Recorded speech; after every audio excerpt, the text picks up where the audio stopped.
Hello everyone, welcome back. So today we are again here to solve quadratic equation. So in the last two videos we have discussed about the problems which are related to age and the problems which are related to upstream and downstream. Today we are here to discuss problems which are related to geometrical shapes. Geometrical shapes की problems को solve करने से पहले हमें ये पता होना चाहिए कि उनके एरियाज क्या होते हैं, उनके पैरीमीटर क्या होते हैं. फॉर एग्जाम्पल अगर आपको राइट एंगल ट्राइंगल का एरिया जाना हो तो that is half into base into height. Area of the square is side square, area of the rectangle is length into breadth. So ये सब एरियाज आपको बाय हार्ट करने पड़ेंगे, तभी आप ये क्वेश्चन सॉल्व कर पाओगे, areas as well as perimeter. So देखते हैं आज का फर्स्ट क्वेश्चन जो कि आपको डिस्प्ले हो ही जाएगा. So first question is the hypotenuse of a right angle triangle exceeds 1 centimeter and exceeds one side by 1 centimeter and the other side by 18 centimeter. Find the length of the sides of the triangle. एक हमको right angle triangle दिया हुआ है, तो right angle triangle क्या होता है? It is like this, very simple. Naming दे देते हैं, वर्टिसेस की A, B and C. क्या दिया हुआ है कि जो हाइपोटेन्यूज है वो एक साइड से 1 सेंटीमीटर बड़ा है और एक साइड से 18 सेंटीमीटर बड़ा है. तो let us assume that the hypotenuse be 1 centimetre. Let the hypotenuse be x centimetre. अगर वो एक साइड से मेरा 1 सेंटीमीटर एक्सीड करता है तो मतलब उससे वो 1 सेंटीमीटर बड़ा होगा, तो क्या मैं उस साइड को लिख सकती हूँ कि ये x माइनस 1 होगी, है ना. अगर वो उससे 1 सेंटीमीटर बड़ा है तो कहना है राइट कि वो x माइनस 1 साइड होगी अगर हाइपोटेन्यूज x है तो. सिमिलरली क्या दिया हुआ है कि वो अदर साइड से 18 सेंटीमीटर एक्सीड करता है, तो let it be x minus 18. Hypotenuse एक साइड से 18 सेंटीमीटर एक्सीड करता है तो x माइनस 18 हो गई हमारी एक साइड और x माइनस 1 हो गई हमारी एक side. And you are given that you have to find out the length of the sides of the triangle. Length of the sides of the triangle means आपको ये तीनों sides की length निकालनी है. अगर एक x की तो हाइपोटेन्यूज को हमने x मान लिया है, बेस हमने x माइनस 18 मान लिया है और हाइट हमने x माइनस 1 मान लिया. And we know that in right angle triangle hypotenuse का square is equal to perpendicular square plus base square, right. Hypotenuse क्या है x, so x square is equal to x minus 1 square plus x minus 18 square. कर दो squaring. x minus 1 whole square is equal to x square plus 1 minus 2x plus x minus 18 square is x square plus 324 minus 36x. इसको solve कर लो. यहाँ पर तो x square है ही है ना, x स्क्वायर है ही. तो x स्क्वायर एक कैंसिल हो सकता है, एक x स्क्वायर को हम कैंसिल कर सकते हैं, तो हमारा क्या बन जाएगा x कैंसिल, तो एक x स्क्वायर बचा विच is x square. Okay, minus 2x and minus 36x is minus 38x and plus 1 and plus 324 is plus 325. 325 के आपको ऐसे फैक्टर्स बनाने हैं कि आपका आंसर minus 38 आ जाए. तो अगर खुद से ट्राई करोगे फैक्टराइजेशन करने की तो उसके क्या फैक्टर्स आएंगे कि आपका 325 के फैक्टर्स minus 38 बना दें. क्या फैक्टर्स आएंगे उसके, निकाल के देखो. 325 के फैक्टर्स 325 3 के टेबल से जा रहा है कि नहीं जा रहा है. 3 1 जा 0 जा नो. 5 के टेबल से जाएगा तो 5 यस 5 6 जा 30 एंड 5 5 जा 5 13 जा एंड 13 1 जा. कुछ बन रहे हैं फैक्टर्स, साफ साफ दिख रहा है कि 25 और 13 फैक्टर्स बन रहे हैं किसके, माइनस 38 के. So simple, x square minus 25x minus 13x plus 325 equals to 0. यहाँ से क्या आ जाएगा मेरा, x कॉमन आ जाएगा, x minus 25 minus 13x minus 25। 13 को 25 से मल्टीप्लाई करोगे तो 325 भी आएगा। तो x माइनस 13 और x माइनस 25। तो x की मेरी दो पॉजिटिव वैल्यूज आ गई हैं विच इज 13 एंड 25। क्या ये दोनों वैल्यूज पॉसिबल होंगी? क्या ये दोनों वैल्यूज पॉसिबल हो सकती हैं? कैसे पता चलेगा? x को यहाँ पर अच्छा 13 पुट करते हो तो ये तो 13 माइनस 18 हो गया ना, तो साइड कभी नेगेटिव हो सकती है क्या? नहीं, साइड कभी नेगेटिव नहीं हो सकती। तो x की वैल्यू अगर हम 25 सपोज करेंगे, 25, ठीक है, ये मेरी आ गई एक side. Neglect x is equal to 13. Why neglecting 13? As it will give negative value of side. Okay, तो 25 में सपोज करेंगे तो मेरी दूसरी साइड क्या आएगी? x minus 1 which is 25 minus 1 which is 24 centimetre, और थर्ड साइड क्या आएगी? x माइनस 18, तो 25 माइनस 18 गिव्स मी 7 सेंटीमीटर। तो 7 centimetre, 24 centimetre and 25 centimetre is going to be the size of the right angle triangle. ये निकालना था हमें इसमें।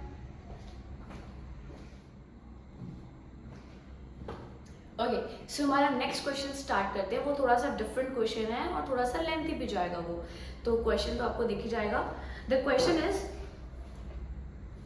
The dimension of a rectangular field is 50 metre and 40 metre. 50 metre और 40 metre की आपको dimension दी हुई है और ये गिवन है कि उस मतलब एक रेक्टेंगुलर फील्ड है जो 50 बाय 40 मीटर का है, और उसमें क्या गिवन है? एक फ्लावर बेड गिवन है जो एक सेम विड्थ को छोड़ के, एक पाथ, एक ग्रेवल पाथ को छोड़ के फ्लावर बेड बनाया हुआ है।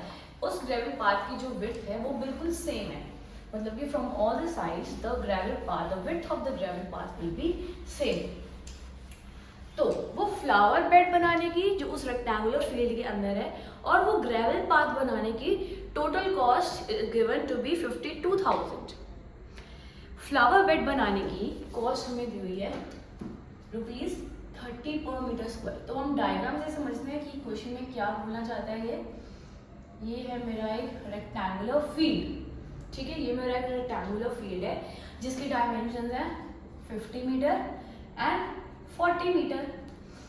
फर्स्ट लाइन से तो ये पता चल गया ये मेरी डायमेंशन है। दूसरा है अ flower bed is prepared inside the field leaving the gravel path of uniform width all around the flower bed. Gravel path मतलब एक पर्टिकुलर विड्थ है जो from all the boundaries of the rectangle same है। इतनी width एक path की हर boundary से छोड़ी हुई है। अगर ये वाली 1 सेंटीमीटर है तो ये भी 1 सेंटीमीटर है, तो ये भी 1 सेंटीमीटर है। ये मेरा पाथ बन रहा है ग्रेवल पाथ, ठीक है। और इसके अंदर क्या है मेरा? Flower bed. नेमिंग दे देते हैं, रेक्टेंगुलर फील्ड की नेमिंग दे देते हैं ABC एंड D, और अंदर फ्लावर बेड की इसकी नेमिंग दे देते हैं PQRS। इजी हो जाएगा इसे समझना। तो हमने नेमिंग दे दी है दोनों रेक्टेंगुलर को कि एक मेरी आउटर रेक्टेंगल है एंड एक मेरा इनर रेक्टेंगल है जो एक फ्लावर बेड है, और ये मेरी विड्थ है जिसकी एक यूनिफॉर्म ग्रेवल पाथ है जिसकी एक यूनिफॉर्म विड्थ है, जो हमने मान लिया है कि x सेंटीमीटर की विड्थ होगी बिकॉज क्वेश्चन में विड्थ नहीं मेंशन है। तो लेट्स सपोज कि जो हमारी विड्थ है वो x सेंटीमीटर की है। नेक्स्ट क्या गिवन है कि इस ग्रेवल पाथ को बनाने में और ये फ्लावर बेड को बनाने में टोटल कॉस्ट मेरी आती है 52,000 रुपीज, और गिवन है कि इस फ्लावर बेड का पर मीटर एरिया का जो कॉस्ट है वो है ₹30, और इस ग्रेवल पाथ की पर मीटर कॉस्ट है ₹20। तो यहाँ से हमें लास्ट में निकालना है, you have to find the width of the gravel path. Width of the gravel path निकालनी है। तो सबसे पहले तो हमने सपोज ही किया है, let the width of gravel path is x centimetre. Question को बहुत ध्यान से समझना तो इजी लगेगा, अगर नहीं ध्यान से समझोगे तो टफ लगेगा। बात किस किस की हो रही है, एक तो फ्लावर बेड की हो रही है और एक ग्रेवल पाथ की हो रही है, राइट। तो अगर हम मान लेते हैं कि ये हमारी PQRS ग्रेवल पाथ की बाउंड्री है, तो PQ क्या होगी हमारी length of the flower bed, right. PQ क्या होनी चाहिए हमारी length of the flower bed. तो length of the flower bed, question में देख के खुद सोच के बताओ कि length of the flower bed क्या होगी। अगर ये मेरा टोटल 50 सेंटीमीटर है और ये दोनों साइड में मेरा x सेंटीमीटर है, तो PQ की लेंथ क्या होगी, PQ की लेंथ क्या होगी 50 minus x which is 50 minus 2x centimetre.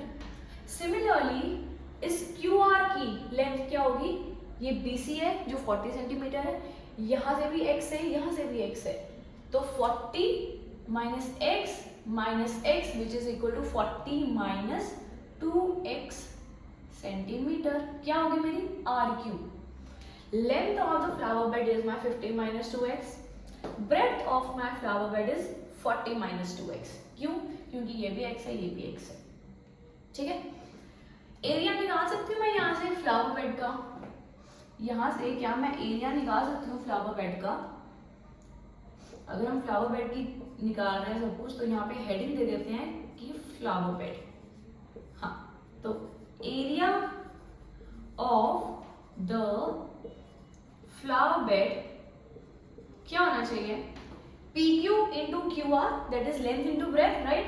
Length into breadth which is PQ into QR, right. PQ into QR, PQ क्या है मेरा 50 minus 2x, 50 minus 2x and QR क्या है मेरा 40 माइनस 2x। और इसका अगर हम एरिया निकाल रहे हैं, एरिया की यूनिट क्या होती है metre square. According to the question 50 metre और 40 मीटर दिया है, तो मीटर आएगी इसकी यूनिट, मीटर स्क्वायर। ये मेरा एरिया हो गया फ्लावर बेड का। क्या दिया हुआ है कि इस फ्लावर बेड को बनाने के लिए पर metre cost is ₹30, per metre cost is ₹30। Cost of per metre square of flower bed is ₹30। तो total cost of flower bed क्या आएगी, total cost of flower bed क्या होनी चाहिए, इस 30 को इस पूरे एरिया से मल्टीप्लाई कर दोगे तो टोटल कॉस्ट आ जाएगी फ्लावर बेड की 30 multiply by 50 minus 2x and 40 minus 2x। ये मेरी आ गई total cost of flower bed. सही बात है ना। एक और चीज बता दो मुझे इसमें कि अगर मुझे हाँ इस ग्रेवल पाथ को बनाना है, उसकी कॉस्ट 20 मीटर पर मीटर स्क्वायर आ रही है, तो इस टोटल ग्रेवल पाथ का एरिया कैसे निकालोगे। टोटल कॉस्ट निकालने के लिए हमें टोटल एरिया भी निकालना पड़ेगा। वो कैसे निकलेगा एरिया, अगर हम इस पूरे रेक्टेंगुलर फील्ड में से फ्लावर बेड का एरिया माइनस कर दें तो हमारा ग्रेवल पाथ आ जाएगा। सही बात है ना। तो उसके लिए हमको ये पूरे का एरिया भी निकालना पड़ेगा, area of rectangular field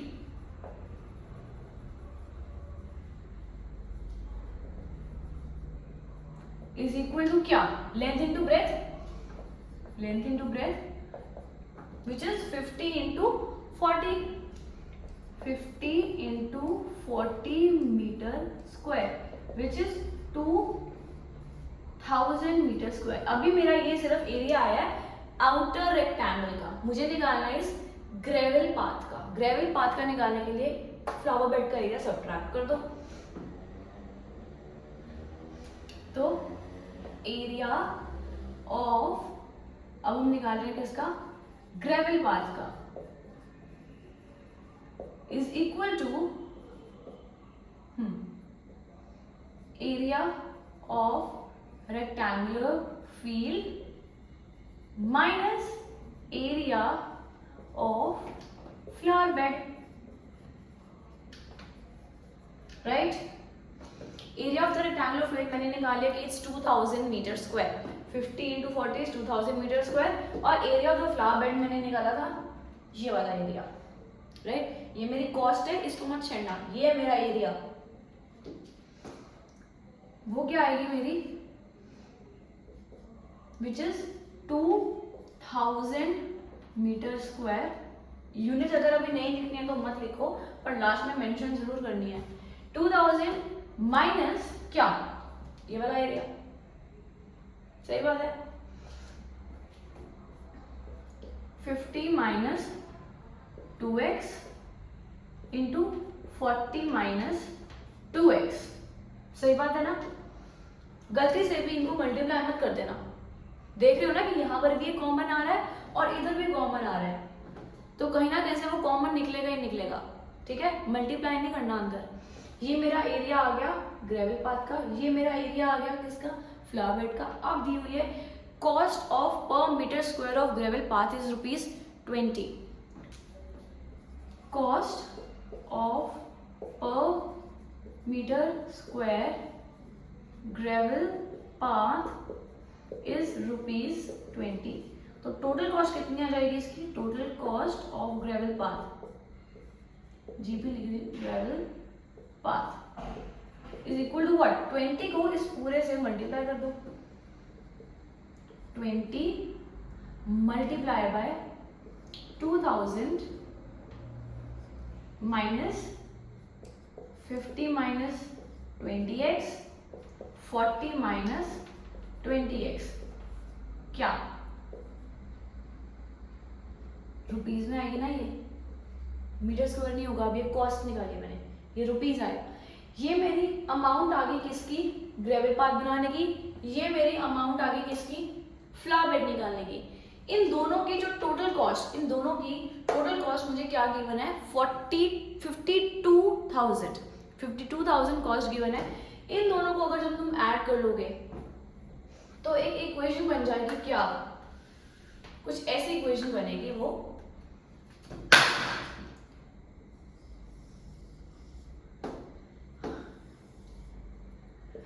total cost is equal to cost of flower bed plus cost of gravel path, cost of gravel path. तो वो मेरे को गिवन है कि मेरी टोटल कॉस्ट है 52,000 is equal to cost of flower bed कितनी है, ये वाली, this is my cost of flower bed which is 30 into 50 minus 2x into 40 minus 2x, yes, 52,000 is equal to 30 into 50 minus 2x into 40 minus 2x plus 20 2,000 minus 50 minus 2x 40 minus 2। तो अब क्या करना है, इसको कर देना मल्टीप्लाई, ये तो एज इट इज रखना है, 20 को अंदर मल्टीप्लाई कर लो तो it's 4000, it's 40,000 minus 20 into again 50 minus 2x 40 minus 2x, okay. इसको एज इट इज रखो, 30 into 50 minus 2x into 40 minus 2x, 50 minus 2x इधर भी आ रहा है, 50 minus 2x इधर भी आ रहा है, कर सकते हो। यहाँ से 30 है, यहाँ पे माइनस 20 है, तो डायरेक्टली सब्ट्रैक्ट कर लो, 30 माइनस 20 गिव्स यू 10, और ये 40,000 को अगर हम 52,000 वाले मतलब इक्वेशन के दूसरी साइड में लेके जाएंगे तो वो सब्ट्रैक्ट होगा, तो 52,000 minus 40,000 gives me 12,000 which is equal to 30 minus 20 is 10, 50 minus 2x, 40 minus 2x. समझ में आया? इजी है. अब क्या करना है इसमें? सिंपली 0 से 0 कैंसिल कर दो. यहाँ पे 0 से 0 कैंसिल कर दी. क्या मेरा बच गया यहाँ पे? 1200 is equal to 50 into 40 is again 2000. 50 into minus 2 is minus 100x. Minus 2 into 40 is minus 80x. Minus 2 into plus 2 is plus 4x square. Understood?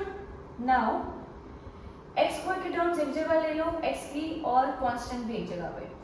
1200 को 2000 में से अगर इधर लेके आओगे इक्वेशन के इक्वल टू साइन के तो माइनस होगा. तो 2000 minus 1200 gives you 800. It's now 4x square को इधर ले आओ. 100 minus 100 minus 80 is minus 180x. 2000 minus 1200 is plus 800 equals to 0 now. यहाँ से ना मेरा 4 कॉमन दिख रहा है मुझे. 4, 180 और 800 तीनों को कैंसिल कर दो. क्या आएगा? x square minus 45x plus 200. ये मेरी बन गई ना एक क्वाड्रेटिक इक्वेशन. अब इस क्वाड्रेटिक इक्वेशन को सॉल्व कर लेते हैं. तो थोड़ा सा यहाँ से मैं इरेज कर देती हूँ.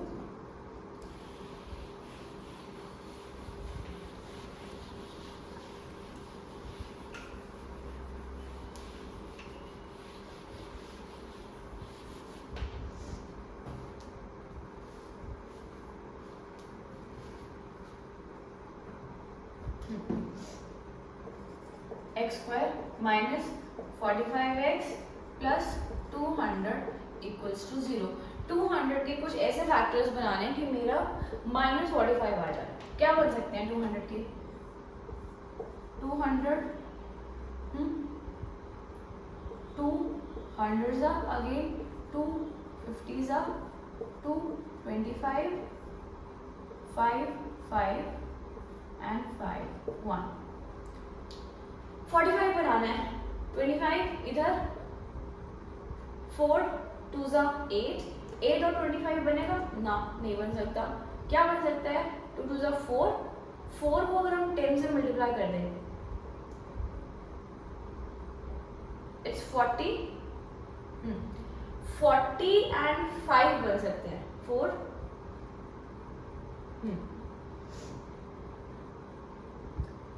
200 are 250 are 225. Okay, yes. 4 into 10. यहाँ से मेरा आ जाएगा 4. यहाँ से मेरा आ जाएगा 10.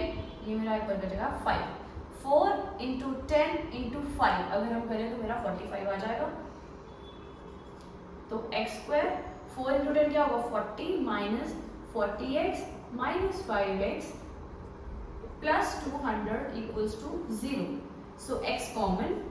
X minus 40 minus 5 x minus 40 equals to 0. So x minus 40 x minus 5 equals to 0. x यहाँ से दो पॉजिटिव वैल्यू आती हैं. एक तो आती है 40 और एक आती है 5.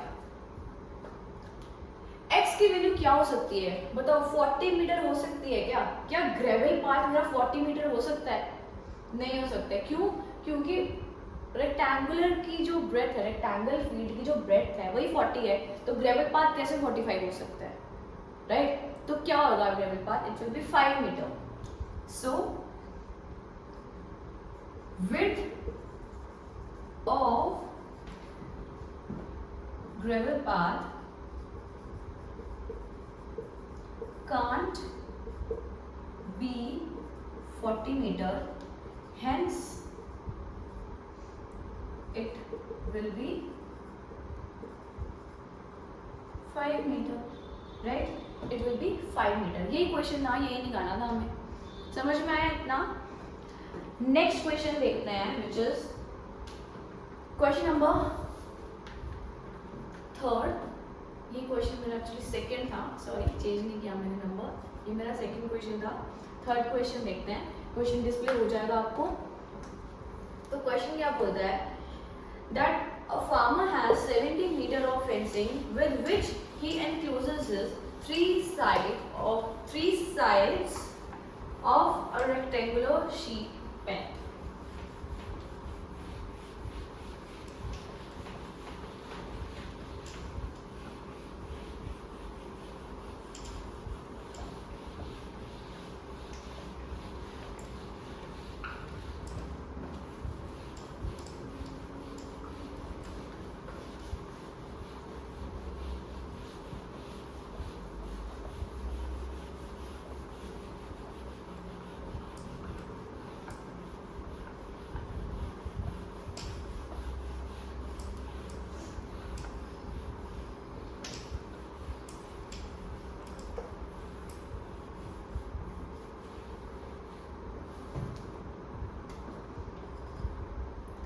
It says that a farmer has 70 meter of fencing with which he encloses 3 sides of rectangular sheet pen.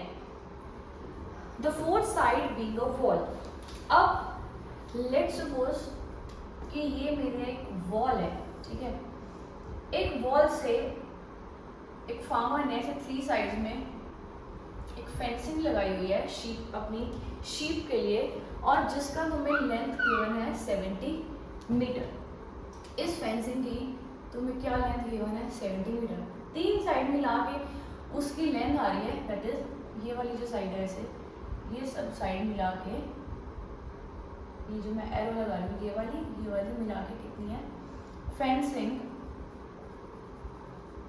Is equal to 70 metre, ये गिवन है। If the area of the pen is 600 square meter, find the length of the shorter side. इसका जो area given है, ये सारा area, ये मुझे given है 600 मीटर स्क्वायर, ठीक है। रेक्टेंगुलर की बात हो रही है तो मैंने तो यहाँ पे सीधा ही पहले नेम दे दिया ABCD, ठीक है। क्या गिवन है, fencing which is fencing 3 sides भी है वो, क्योंकि एक साइड तो मेरी क्या है, मेरी वॉल है, ठीक है। ADCB that is AD plus DC plus CB is 70 metre. अगर इसको हम रेक्टेंगल मान ले तो मेरी ये होती है ब्रेड्थ, ये होती है लेंथ, और ये अगेन होती है मेरी ब्रेड्थ, राइट। तो AD क्या है मेरा, ये मेरी ब्रेड्थ है, DC क्या है, मेरी लेंथ है, और CB क्या है, मेरी ब्रेड्थ है, which is 2B plus L is equal to 70। एक इक्वेशन आ गई मेरी, ठीक है। इधर से मैं क्या निकाल सकती हूँ, length is equal to 70 minus 2B बोल सकते हो, length is equal to 70 minus 2B। और अच्छा, एरिया ऑफ द रेक्टेंगल निकालना है, एरिया ऑफ द रेक्टेंगल जो क्या है ABCD, ये कितना गिवन है 600 मीटर स्क्वायर, ये मेरा क्या है गिवन है, इतना समझ में आया 600 मीटर स्क्वायर। और वो एरिया होता क्या है, AB इंटू CD। अगर ये लेंथ है तो ये भी तो लेंथ ही होगी ना, that is length into breadth is equal to 600 metre square, ठीक है। इधर से भी मैं लेंथ निकाल सकती हूँ, length is equal to 600 by breadth. इसको इक्वेशन दे देती हूँ 1, इसको इक्वेशन दे देती हूँ 2, राइट है। सब्स्टिट्यूट कर दो वैल्यू सेकंड इक्वेशन की फर्स्ट इक्वेशन में, पुट 2 in 1। या तो ये कर सकते थे यहाँ से, या तो फिर यहाँ की लेंथ निकाल के इसमें पुट कर सकते थे, one and the same thing, कोई फर्क नहीं पड़ेगा आंसर में।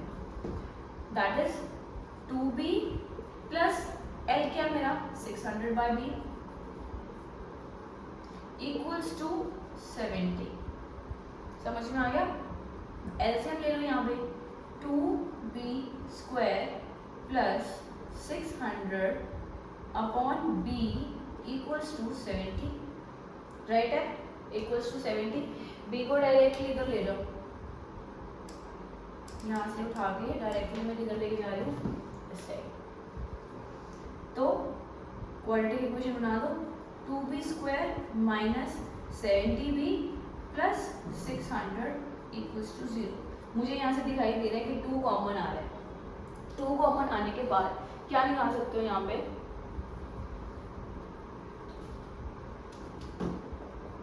b² minus 35b plus 300 equals to 0। 300 के फैक्टर्स बना दो कि मेरा 35 आ जाए।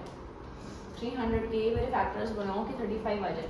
देखिए क्या बन सकते हैं, 300 को ऐसे बनाना है कि 35 आ जाए। 30 × 10 नहीं हो सकता, और क्या हो सकता है 60 × 5 नो, 50 × 6 नहीं हो सकता।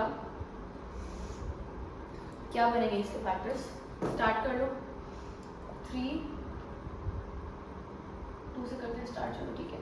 150 अगेन 2 75, फिर से क्या बनेगा यहाँ पे 5 से 3 से जाएगा 3 2 × 6 एंड 5 × 15। अब यहाँ पे जाएगा 5 से 5 5 एंड अगेन 5 से। क्या बन सकते हैं 35 के, 25 ये आ गया। 25 it's 6 into 3 which is 18 and 25. Yes, 18 and 25. 25 and 18. No, ये नहीं बन सकता। और क्या बनेगा, it's 4 into 5 which is 20. 20 into 15. Yes, यहाँ पे आएगा मेरा 4, यहाँ पे मेरा आएगा 5 और यहाँ से मेरा आ जाएगा 15। क्या आ गया मेरा 4 into 5 which is 20 and 15। 20 और 15 मेरे यहाँ के फैक्टर्स बन जाएंगे। तो b² minus 20b minus 15b plus 300 equals to 0। तो b माइनस 20 माइनस 15 b minus 20 equals to 0. So b minus 15, b minus 20 equals to 0. So b is equal to 15 and 20. दोनों पॉजिटिव वैल्यूज आ गया, दोनों पॉसिबल भी हैं क्योंकि और कोई कंडीशन हमें नहीं गिवन, तो हमारी दोनों पॉजिटिव वैल्यू हैं और दोनों ही पॉसिबल हैं।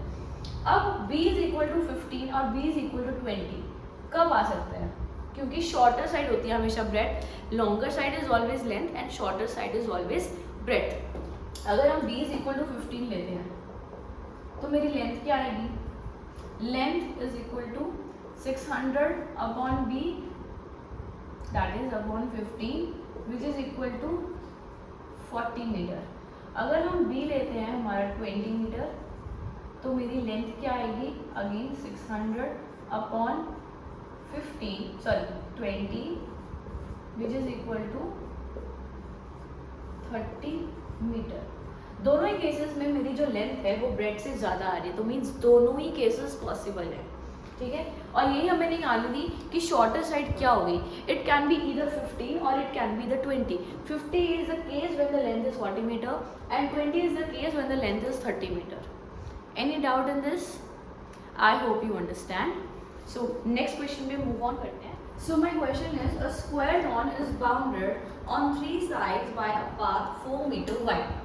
Square lawn है तो square lawn बना लेते हैं। square lawn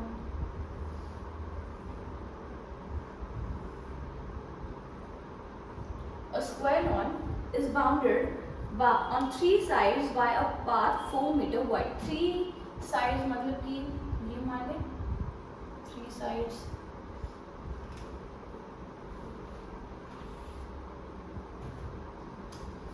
तो ये वाला, एक ये वाला और 3 साइड्स गिवन है, तो 3 साइड्स मैंने मान ली कि ये 3 साइड्स होंगी। और पाथ कितने विड्थ का गिवन है, 4 मीटर का गिवन है, तो ये मेरा हो गया 4 मीटर, ये भी कितना हो गया 4 मीटर, और ये भी कितना हो गया मेरा 4 मीटर। ठीक है।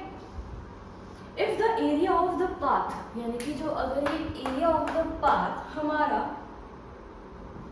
7/8 of the area of the lawn, lawn का एरिया फिर से मैं यहाँ पे नेमिंग कर लेती हूँ A, B, C and D, correct है। जो एरिया ऑफ द पाथ है वो मेरा गिवन है कि 7/8 of the lawn, right, 7/8 of the lawn. Area of square lawn कितना होगा? क्या मुझे यहाँ पे साइड गिवन है स्क्वायर की? नहीं गिवन है। ये निकालना है मुझे क्वेश्चन में कि मेरी जो डायमेंशन ऑफ द स्क्वायर होगी वो क्या होगी, यानी कि जो साइड ऑफ द स्क्वायर होगी वो क्या होगी। एज्यूम कर लेते हैं, let the side of the square be x, let the side, और particularly if I say dimension of square lawn is equal to x centimetre, right है। तो area of the square lawn क्या होगा, x into x which is x square, it's not actually centimetre, units नहीं given है 4 metre given है ना, it's metre, x metre, तो x square metre square, area of the lawn हो जाएगा मेरा x स्क्वायर मीटर स्क्वायर। और क्या गिवन है, area of the path, area of the path is equal to 7/8 of what, 7/8 of क्या, area of lawn, right है। तो area of the lawn क्या मेरा x स्क्वायर, 7/8 x स्क्वायर हो गया मेरा इस पाथ का एरिया। ठीक है, ये मेरे पाथ का एरिया हो गया। मुझे निकालना है कि डायमेंशन ऑफ द स्क्वायर क्या होगी, कैसे निकल सकती है डायमेंशन ऑफ द स्क्वायर। अच्छा मुझे एक बात बताओ, अगर मैं इसको नेम दे दूँ P, Q, R and S, और यहाँ से इसको ऐसे कर दूँ मैं जॉइन, ठीक है। P, Q, R, S मेरा क्या बन गया, एक P, Q, R, S मेरा एक रेक्टेंगल बन गया है, सही है। P, Q, R, S मेरा एक रेक्टेंगल बन गया है, जिसकी ये लेंथ कितनी होगी और ये एक्चुअली इसकी ब्रेड्थ होगी और ये इसकी क्या होगी, लेंथ। दूसरे पेन से दिखा देती हूँ मैं, एक तो मेरी ये वाली होगी और एक मेरी ये होगी, ठीक है। इसकी मैं क्या निकाल सकती हूँ, अगर मेरी इसकी यहाँ पे if my this side of the square is x, x, x and x, तो एरिया, तो लेंथ ऑफ द रेक्टेंगल क्या होगा, 4 + 4 + x, right, it will B 4 + 4 + x। और ये क्या होगा मेरा, ये क्या होगा, ये मेरी होगी, इसमें तो सिर्फ 4 मीटर ऐड किया हुआ है ना, इसमें क्यों ऐड किया है, क्योंकि ये सिर्फ 3 साइड से बाउंडेड है। तो 4 + 4 + x is my length and breadth कितनी होगी, दिस x + 4, 4 + 4 + x क्या हो जाएगा मेरा, 8 + x और x + 8, और ये हो गया मेरा x + 4। अगर मैं इस रेक्टेंगल के एरिया में से स्क्वायर का एरिया माइनस कर दूं तो मेरा जो ये पाथ का एरिया है ये आ जाएगा, रेक्टेंगल के एरिया में से स्क्वायर का एरिया माइनस कर दूं तो मेरा पाथ का एरिया आ जाएगा। तो वो कैसे आएगा, उसके लिए मुझे एरिया ऑफ रेक्टेंगल भी पता होना चाहिए, area of P, Q, R, S which is equal to length in which is length into breadth, और लेंथ क्या है इसमें मेरी, लेंथ है इसमें मेरी PS एंड इंटू ब्रेथ क्या है मेरी PQ। PS 8 प्लस एक्स और x प्लस 8। पी क्यू क्या है मेरा, x प्लस 4। Got it. ये मेरा एरिया आ गया रेक्टेंगल का। अब दूसरा एरिया क्या होगा मेरा, स्क्वायर का, जो मैंने ऑलरेडी निकाल लिया है। तो मुझे पाथ का एरिया निकालना है। Area of path is equal to area of P Q R S minus area of square और ABCD। ठीक है, area of P Q R S क्या है, x plus 8 into x plus 4, x plus 4 minus ABCD का क्या है, x square, ये तो पता ही है। और एरिया ऑफ द पाथ मैंने क्या निकाला था, 7/8 एक्स स्क्वायर, 7/8 एक्स स्क्वायर। ठीक है जी, सॉल्व कर लेते हैं हम इसको ऐसे।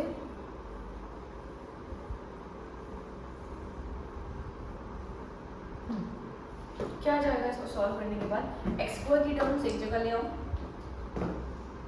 7/8 x square plus x square is equal to x plus 8 और एक्स प्लस 4 को कर दो multiply, x square plus 4x plus 8x plus 32।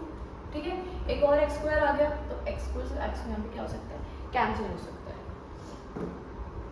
7/8 x square is equal to 4x plus 8x gives you 12x plus 32। ठीक है जी, समझ में आया इतना। अब 8 को उधर से मल्टीप्लाई कर दो, 7x square is equal to 96x plus 256, 7x square minus 96x plus 256 equals to 0। अब किसके फैक्टर्स बनाने हैं, 7 इंटू 256 को मल्टीप्लाई कर लो, उसके फैक्टर्स तुम लोग को बनाने हैं। मल्टीप्लाई करके देखो खुद क्या आंसर आएगा। पॉज कर दो वीडियो के लिए, थोड़ी देर के लिए पॉज कर दो और देखो क्या फैक्टर्स बन सकते हैं। तो यहाँ पे माइनस 96 और यहाँ पे माइनस 256 आएगा। ठीक है जी, माइनस 256। तो इसके क्या फैक्टर्स बनेंगे, 256 को मल्टीप्लाई कर लो 7 से, तो इट विल बी 1792। इनके फैक्टर्स बनेंगे 7x square minus 112x plus 16x minus 256 equals to 0। 7 common लिया, x कॉमन लिया, तो अंदर क्या आ गया, x माइनस 16 प्लस यहाँ से 16 कॉमन ले लो, x minus 16 equals to 0। 7x plus 16 and x minus 16 equals to 0। बनाया है क्वाड्रेटिक इक्वेशन के ये फैक्टर्स आ गए। तो x की क्या दो वैल्यूज आ सकती हैं, एक तो आ सकती है माइनस 16/7 और एक आ सकती है 16। तो माइनस 16/7 क्या वैल्यू पॉसिबल है, नहीं है। क्यों, क्योंकि x हमने एज्यूम किया था कि ये हमारी जो स्क्वायर की साइड है, जो स्क्वायर की डायमेंशन है। नेगेटिव वैल्यू कभी डायमेंशन नहीं हो सकती है, तो वैल्यू क्या होगी 16। तो यहाँ पे लिखो, मेंशन करो that neglect negative value of x, then x is equal to 16 centimeter. So dimension of lawn is equal to 16 meter, right? So यही तक था आज तक का पोर्शन। सो आई होप कि आपको वीडियो समझ में आई होगी। 4 क्वेश्चंस कराए हैं, उसको एक बार दोबारा रिवाइज करना, क्वेश्चन को खुद से ट्राई करना, तभी हो पाएगा। So thank you so much for watching.